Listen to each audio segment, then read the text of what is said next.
अहो जेजुरीच्या मूर्त्या ज्या वेळेला चोरीला गेल्या त्यामुळे सगळीकडे हाहाकार माजला. अहो पुण्याचे कलेक्टर साहेब श्रीनिवास पाटील यांनी बघा त्यावेळेस 10 ते 12 भविष्य सांगणारी लोक आणली. त्यावेळेला बघा भविष्यकारांनी सांगितलं होतं की मूर्त्या चोरांनी चोरल्या, परंतु चोर शिवेच्या बाहेर गेले नाहीत आणि तसंच झालं बघा. एक पोलिसांची टीम हा तपास चालू केला. या पोलीस यंत्रणेमध्ये बघा पोलीस अधीक्षक विठ्ठलराव माने होते आणि त्यांनी सांगितलं हे जे चोर आहेत आम्हाला सापडले.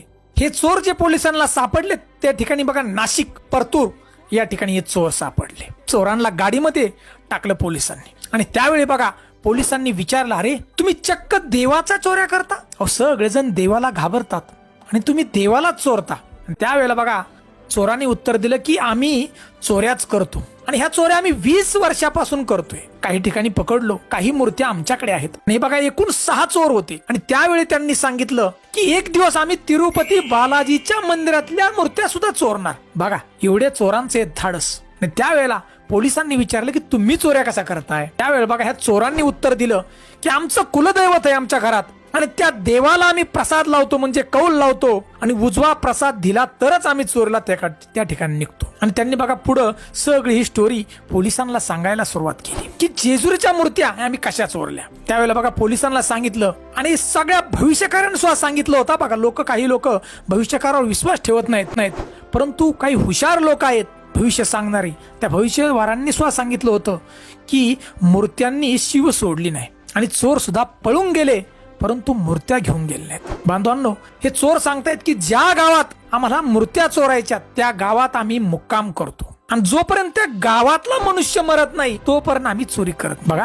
आम्ही घरून येताना आमच्या देवाच्या अंगावरचा भंडारा आणतो एका पुडीमध्ये बांधून व ज्या दिवशी त्या गावातला मनुष्य मरतो त्या दिवशी आम्ही त्या रस्त्याला जाऊन उभं राहतो. म्हणजे ज्या रस्त्यानं अंत्यविधी जाणार आहे त्या रस्त्याला जाऊन उभा राहतो आणि जिथून हा अंत्यविधी जाणार आहे त्या रस्त्यावरती भंडाऱ्याची पुडी एक खड्डा करून पुरून ठेवतो. नंतर बघा अंत्यविधी त्या पुडीवरून गेल्यानंतर ती पुडी आम्ही काढतो आणि त्याच रात्री आम्ही मंदिरामध्ये गेलो आणि तो जो भंडारा आहे तो झोपलेले जे व्यक्ती आहेत पुजारी किंवा सुरक्षा रक्षक त्यांच्या अंगावरती तो भंडारा टाकला.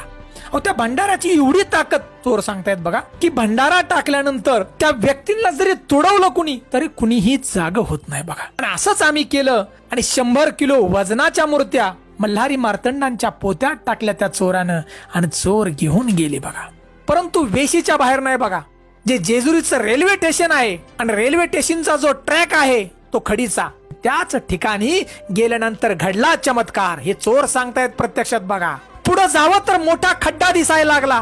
पाठीमागं बघावं तर हजारो माणसं मागं पळत येतात काठ्या कुऱ्हाडी घेऊन. दुसरीकडे जावं तर मोठी आग दिसते. काही करावं तर कळाना.